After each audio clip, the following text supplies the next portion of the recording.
Good morning friends, అందరూ ఎలా ఉన్నారు? ఇల్లు మారాలంటే ఎన్ని కష్టాలు చూడండి. నేను మొన్న శనివారం మొదలు పెట్టాము, టీవీ కూడా తీసాం, రోజుకి ఒక్కటి కూడా తీస్తున్నాం. సామాన్ డ్యామేజ్ కాకుండా జాగ్రత్త చూసుకోవాలి. అయినా కొన్ని పేపర్లు ఏమంటే తగలేస్తున్నాం, వాటిలో ఇంపార్టెంట్ ఏదో అర్థం కావట్లేదు. ఈ చికాకు మీద అన్నీ తీసుకొచ్చి ఎప్పుడెప్పుడో ఉన్న డైరీలు అన్నీ కాల్ చేశాను. ఇంకా మా అమ్మాయికేమో అసలు కళ్ళ ముందు ఎన్ని కనపడుతుంది అసలు. ఇల్లు మారేటప్పుడు ఈ పెద్ద సమస్యలు అనమాట.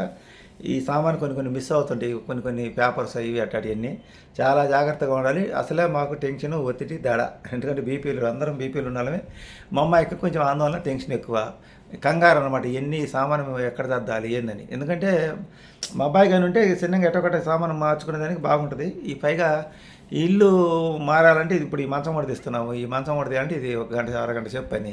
జాగ్రత్తగా కూడా తీయాలి, మళ్ళీ రేపు అక్కడ బిగించుకోవాలి. వస్తువులు పెంచుకునే కొంది కొంచెం సమస్యలు వస్తాయి. కానీ మార్పుకి ఇష్టపడకపోతే చాలా కష్టపడాల్సి వస్తుందండి. మేము ఈ పోషణలో చేరిన తర్వాత చాలామంది ఒకరు 6 నెలలకు ఖాళీ చేసిన వాళ్ళు ఉన్నారు, ఒకరు 3 నెలలకు ఖాళీ చేసిన వాళ్ళు ఉన్నారు, ఒకరు సంవత్సరానికి ఖాళీ చేసిన వాళ్ళు ఉన్నారు, ఒకరు 2 సంవత్సరాలకు ఖాళీ చేసిన వాళ్ళు ఉన్నారు. వాళ్ళ కంఫర్ట్కి తగ్గట్టు వాళ్ళ ఇష్ట ప్రకారంగా అద్దిల్లే కదా మొహమాటం ఏందని మారుతారు వాళ్ళకి నచ్చకపోతే. మాకేందంటే మొహమాటం ఎక్కువ అండి. ఈ మొహమాటమే మాకు కొంప ముంచుతుంది ఫస్ట్ నుంచి కూడా. మాకు ఓనర్స్ మంచిగా మాట్లాడుతున్నారు, ఇట్లాంటి మంచి ఓనర్స్ని వదిలిపెట్టి మనం పోవటం మంచిది కాదు, మనకి రెంట్ అనుకూలము అనే ఒక సెంటిమెంట్ ఎక్కువ అనమాట. ఆ సెంటిమెంట్తో ఇల్లుకైనా కష్టపడతా ఉంటాం. ఇన్ని రోజులు ఇంత కష్టపడడానికి గల కారణం అదే. మేము ఫస్ట్ ఒక ఇంట్లో చేరితే మేము ఇంతకుముందు ఒక ఇంట్లో 9.5 సంవత్సరం ఉంటే ఆ 9.5 సంవత్సరం ఉన్న ఇంట్లో గాలి వెలుతురు ఉండదు. అక్కడ కూడా ఓనర్లు మంచిగా మాట్లాడుతున్నారని మారాలని కూడా మారలేక 9.5 సంవత్సరం తర్వాత ఇంకా తప్పనిసరి పరిస్థితుల్లో మారాం. ఆ ఇల్లు మారేటప్పుడు మా మామ ఈ మంచం తెచ్చారు. అంతకుముందే ఈ మంచం వచ్చిన కాంచి ఇంకా తర్వాత ఇంకొక ఇల్లుకి మారాం. ఈ మార్చేటప్పుడు అంతకుముందు పెద్దగా సామాన్ ఖర్చు ఏమయ్యేది కాదు. ఫస్ట్ నేను ఒక ఇంట్లో మారినప్పుడు ఒడ్లు గోతాలు అన్నీ కలిపి కూడా 350 రూపాయలు ఖర్చు కాల, ముఠాబండి మీద వెళ్ళాం. ఇంకా తర్వాత ఇంకొక ఇల్లు మారేటప్పుడు ఆటో తీసుకొచ్చుకొని తోలామన్నమాట. మా స్నేహితులు వచ్చి తోలారు.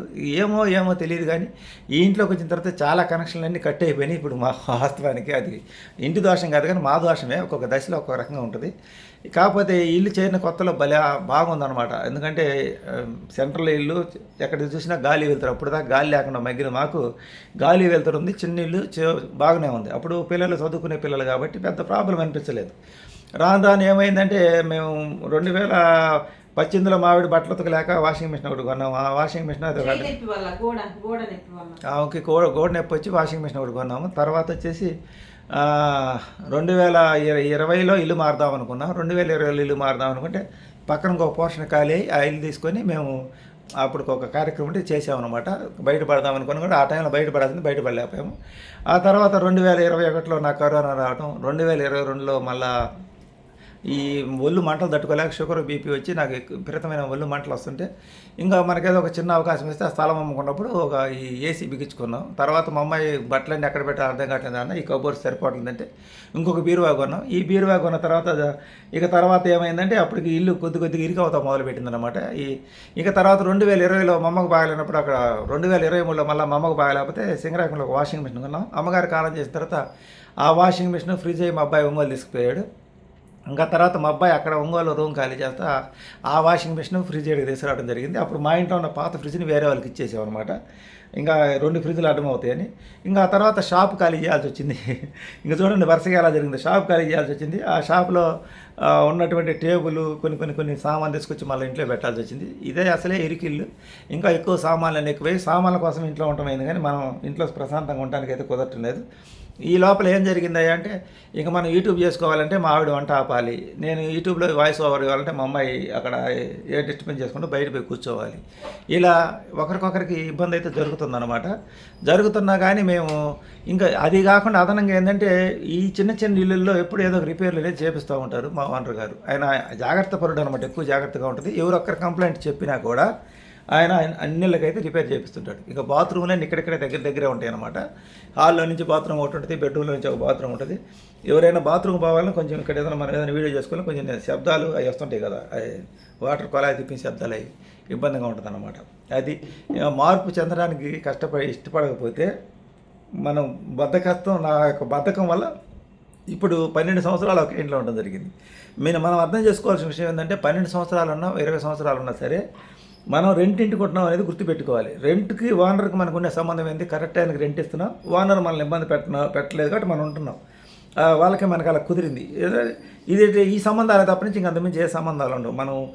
మనం ఎన్ని సంవత్సరాలు ఉన్నారు, మనం 12 సంవత్సరాలు ఉండాలని మనకేం అవార్డు కానీ మనకు అవార్డులు రివార్డులు ఏమి ఇవ్వరండి ఎన్ని సంవత్సరాలు ఉన్నా కానీ. అలాగే నేను షాప్ దగ్గర కూడా ఈ మొహమాట మీదే మధ్యలో మీకు ఒక విషయం చెప్పాలి. ఇప్పుడు ఈ వీడియో 3 సార్లు ఆపేసి మళ్ళీ రీషూట్ చేయాల్సి వచ్చిందనమాట. అంటే మళ్ళీ చెప్పాల్సి వచ్చింది వాయిస్ ఓవర్. ఎందుకంటే ఇక్కడ చెప్పాను కదా, ఈ చిన్న చిన్న గదుల వాటిలో బాత్రూంలో కొలాయిల సౌండ్లు ఇవి వస్తుంటాయి. ఇప్పుడు 3 సార్లు ఆపాను, ఎన్నో రకాల డిస్టర్బెన్స్లు. ఇప్పుడు మనకి మెయిన్ యూట్యూబ్ చేసుకుందామన్నా కూడా అస్సలు కుదరటం లేదు ఇంట్లో. ఇప్పుడు నాకున్న పని, మాకున్నది అలా ఇదే పని. అలాగే మా అమ్మాయి ఏం చేసిందంటే ట్రైలింగ్ నేర్చుకోవాలనుకొని మొన్న ఈ మధ్య 5,000 రూపాయలు కట్టడం జరిగింది. ఆ ట్రైలింగ్ ఎప్పుడైతే నేర్చుకుందామో సప్త శనివారాలు వ్రతం పూర్తి అయిపోయింది అనుకున్న టైంలో ఈ రిపేర్లు అయితే మళ్ళీ పెయింట్లు వేయడం పన్ను మొదలైనవి, రంగులు పెయింట్లు వేయడం మొదలైందనమాట. ఇంకా అక్కడి నుంచి సరే ప్రశాంతంగా ఉండలేము, మేము ఉండలేకపోయాము. ఇంకా ఆ డబ్బులు 5,000 రూపాయలు ఇంకా అనే సంగతులు అనుకోండి. ఇంకా ముందు మనశ్శాంతి ఉండాలి కదా, మనం బయట ఎక్కడ తిరిగి వచ్చినా. ఇంతకుముందు షాప్ కాడ కొంచెం ఒత్తిడి ఉన్న, ఇంటికాడ కాస్త ప్రశాంతి ఉండేది.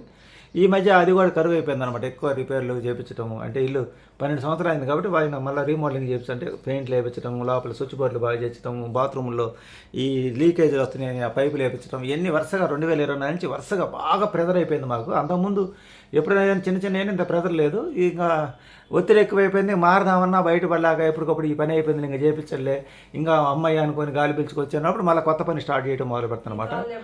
ఇప్పుడు నా కాలు దెబ్బ తగిలి బెడ్ మీద పనుకున్నప్పుడు కూడా ఇంట్లో పని చేయించారు. ఇంకా వాళ్ళు ఏం చేస్తారంటే ఈ ఇన్నిళ్ళ మీద పని వాళ్ళు కాంట్రాక్ట్ ఇవ్వడం వల్ల వాళ్ళు పని వాళ్ళు ఇంకా ఆగరనమాట. మన పరిస్థితి ఎట్టున్నా సరే మా పని మేము చేసుకుని పోవాలి, మాకు ఓనర్ గారు కాంట్రాక్ట్ ఇచ్చారంటారు. మనం ఓనర్ గారిని అడిగితే ఆయనేమో మొహమాటంగా చెప్పలేడు, ఖాళీ చేయమని చెప్పలేడు. అట్టనే ఈ పనులనే మన కోసం ఎట్ట ఆపుతారండి, ఎవరికైనా చెప్పినా వాళ్ళు ఇల్లు రిపేర్ చేసుకుంటే మీకేమి కష్టం నష్టం అని అందరూ అదే మాట అంటారు కదా. మన సమస్య ఇవన్నమాట. ఇట్లనే మొహమాటం మీద బయటపడలేక ఇట్నే బాధపడతా ఉన్నాను. అలాగే షాప్ దగ్గర కూడా షాప్ తీసుకుని బతుకుదామని షాప్ తీసుకున్నాను. షాప్ తీసుకునేటప్పుడు వాళ్ళు కరెంట్ మీటర్ వేయించమంటే మా ఇంట్లో నుంచి ఇస్తానులే, నీకు ఎందుకు బాధ అని చెప్పి ఇంట్లో నుంచి ఇచ్చారు. ఫస్ట్లో ఒక 6 నెలలు నేను నైట్ టైము ఇంజన్లు రిపేర్ చేసేవాడిని. మాకు పొగాకు సీజన్లో నైట్ అర్జెంట్ అయితే పని చేయాలి. నైట్ నేను ఒకసారి 10-11 గంటలకు ఇంజన్ రిపేర్ చేసి లైట్ వేసుకోవడం వల్ల అక్కడ వెనక పక్క ఓనర్ గారు ఇల్లు ఉండటం వల్ల వాళ్ళు ఏం చేశారంటే కరెంటు బిల్లు, కాకపోతే కరెంటు బిల్లు కొంచెం ఎక్స్ట్రా తీసుకుంటే సరిపోయేది, లేకపోతే మీటర్ వేయించాల్సింది. వాళ్ళు ఏం చేశారంటే కరెంట్ కట్ చేశారు. మా వల్ల కాదు, మేము కరెంట్ ఇవ్వలేమని. నేనేం చేశానంటే కరెంట్ కట్ చేసినప్పుడు ఖాళీ చేయాలి అమ్మటనే. నేను ఇంకా మళ్ళీ ఎక్కడ రూమ్ చూసుకుందామని చెప్పి ఖాళీ చేయకుండా వేరే వాళ్ళ దగ్గర నుంచి కరెంట్ ఇప్పించుకుంటే ఆ పక్కన నా పక్కన చేరిన అతను అప్పుడు కరెంటు పక్కన తీసుకుంటే కేసులు అని చెప్పి భయపెట్టడం మొదలుపెట్టాడు అతనికి మన గట్టిగా 2 సంవత్సరాల తర్వాత ఆ కరెంటు కూడా కట్ చేశాను. అక్కడి నుంచి ఆ షాపులో నాకు పక్కన వాళ్ళతో కుదరకపోయినా మన రూమ్లో మన కరెంటు డైరెక్ట్గా అడ్జస్ట్మెంట్ చేసుకునేవాడిని నేను. ఆ పక్కన చేరిన వాళ్ళు, ఎల్లింగ్ పని చేసే వాళ్ళు గేట్లు అడ్డం పెట్టడం అవన్నీ చేసేవాళ్ళు. అన్నీ కష్టపడినా కానీ ఆ ఓనర్లకు చెప్తే నన్ను సర్దుకొని ఉందయ్యా అని మెత్తగా వినయంగా మాట్లాడతారు వాళ్ళు. వాళ్ళు వినయంగా మాట్లాడడం నేను తీయగా కరిగిపోయి ఎంత కష్టమైనా సరే నేను భరిస్తూ వచ్చేవాడిని అనమాట. నేనేమనుకుంటానంటే వీళ్ళు నన్ను ఇన్ని సంవత్సరాల నుంచి ఉండిస్తారు కదా, మనం ఖాళీ చేసిపోతే బాగుంటుంది నేను అనుకునేవాడు. నాకు ఇన్ని కష్టాలు వచ్చినా కానీ అన్ని సంవత్సరాలు నేను ఉండగలిగానంటే నేను అడ్జస్ట్మెంట్ అవుతున్నాను. ఎప్పటికప్పుడు రాజీ పడితే అడ్జస్ట్మెంట్ అవుతున్నా. ఇంకా లాస్ట్కి 2007లో నేను 2005లో పొలం అమ్మినప్పుడు ఇంక వాళ్ళకి చెప్పే ఫైనల్గా ఇంక నాకు ఇంతకుముందు అంటే డబ్బులు లేక అడ్వాన్స్ వేరే రూమ్కి ఇచ్చే శక్తి లేక నేను ఇక్కడే పెట్టిన కరెంట్ లేకపోయినా ఉండాలి. ఇంకా నా వల్ల కాదు, మీటర్ వేపిస్తూ ఉంటా, లేకపోతే నేను ఖాళీ చేస్తానని చెప్పి మా రూమ్ వనరులతో చెప్పాను. అప్పుడు ఇంక నేను గట్టిగా తెగించి మాట్లాడి అప్పుడు మీటర్ వేయించారనమాట. ఆ మీటర్ వేయించి పర్లేదులే కరెంట్ వచ్చింది, పని బాగా జరుగుతుంది అనుకున్న టైంలో ఇంకా అక్కడి నుంచి నా పక్కన రూములు ఎవరో ఒకరు చేరటము, ఆ పక్కన వాళ్ళు డిస్టర్బెన్స్ చేయటము, వాళ్ళు కొంతకాలాన్ని ఖాళీ చేసిపోవటము, ఇక చిన్న చిన్న రూములు అనమాట. ఆ చిన్న చిన్న రూముల వల్ల నేను ముందు పక్క పని చేసుకోవాలంటే అక్కడ పాత సెంటర్లో రూములు అనమాట. సెంటర్లో కాబట్టి గుందులో ఉంటాయి. అక్కడ ఇంజన్లు మనం రిపేర్ చేసుకోవాలంటే బయట ఇంజన్ రిపేర్ అయిన తర్వాత వాళ్ళు తీసుకుపోరు ఒక్కోసారి వర్షాలు పడితే. ఈ ఇంజన్ కానీ ఎవరైనా దొంగతనంగా ఎత్తకపోతే ఉల్లిపాయలు వేసుకుంటారు అని భయం ఎక్కువైంది. అక్కడ కొన్ని సామాన్లు పోతున్నాయి. ఇంకా భయంతో నాకు వచ్చేది 500 రిపేర్ అయితే నేను 15,000 20,000 ఆడగట్టేది. ఆయన భయంతో నేను లోపల రూమ్ చిన్నదే, రూమ్ లోపల పెట్టుకోలేక రూమ్ బయట పెడితే ఆ భయంతో నేను అసలు ఆ పనే మానేసాను. చూడండి, బతుకు తెరువు కోసం రూమ్ తీసుకొని ఆ రూమ్ అనుకూలంగా లేక బతుకు తెరువే బాగొట్టుకున్నాను. ఇంకా తర్వాత ఆ రూమ్ తగ్గట్టు చిన్న చిన్న పనులు చేసుకుంటా అట్లా కొనసాగించి లాస్ట్కి ఇంత కష్టపడినా 27 సంవత్సరాలు నన్ను కరెక్ట్గా 27 రోజులు కూడా టైం ఇవ్వకుండా మాకు 3 రోజుల్లో ఖాళీ చేయాలన్నారు రెంట్ తీసుకొని వాళ్ళు. అది నాకు చాలా బాధ అనిపించింది. చూసారా, మనం 27 సంవత్సరాలు వాళ్ళ మంచితనం అని మనం అనుకున్నాం. ఫైనల్గా వచ్చరికి 27 సంవత్సరాలు పక్కన మనకన్నా కొంచెం పక్కన ఇంకొంచెం బాడికి ఎక్కువ ఇచ్చేస్తానో లేకపోతే ఇంకెక్కువ వాళ్ళకి అనుకూలమైన వ్యక్తి వచ్చేసరికి మనల్ని ఖాళీ చేయించారు. అంటే 27 సంవత్సరాలు అంటే మనం అక్కడ ఉన్నామంటే వాళ్ళకి అంత బలమైన వ్యక్తి వాళ్ళకి దొరకల, బాగా కరెక్ట్గా రెంట్ ఇచ్చి బాగా ఇచ్చేవాళ్ళు. ఇక మనం రెంట్ ఇస్తున్నాం కదని జాలిపడి ఉండిచ్చారనమాట. తీరా అది మనం బతికే టైం వచ్చి సెంటర్ అయ్యేటప్పటికి ఇంకా నువ్వు షడన్గా ఖాళీ చేయమన్నారు. సిమెంట్ రోడ్డు వేయకముందు, సైడ్ కాలువలు కట్టకముందు ఆ రూమ్ అంతా కారేటప్పుడు నేను సర్దుకొని ఉండే. అప్పుడంటే ఎవరు తీసుకోరు కాబట్టి మనం ఖాళీ చేయొచ్చులా. మనం అది గ్రహించలేకపోయాం.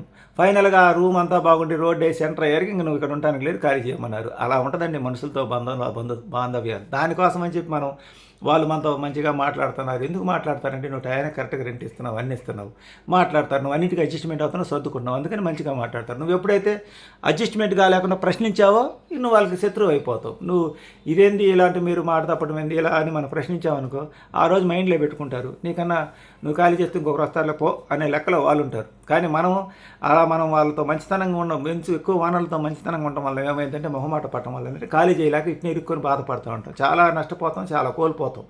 మన స్వేచ్ఛని, మన ఆరోగ్యాన్ని ఎన్నింటినో కోల్పోతాం. అనేది పక్కన చెప్పాను కదా, నచ్చకపోతే ఒకరు 3 నెలలకి ఇల్లు ఖాళీ చేసిపోయారు, ఒకరు 6 నెలలకు, ఒకరు 9 నెలలకు ఖాళీ చేసిపోయారు. వాళ్ళు ఎంత ఆనందంగా హ్యాపీగా ఉన్నారు. మేము మటుకు ఎక్కడ కూడా రాజీ పడి జీవించే విధానం అనమాట.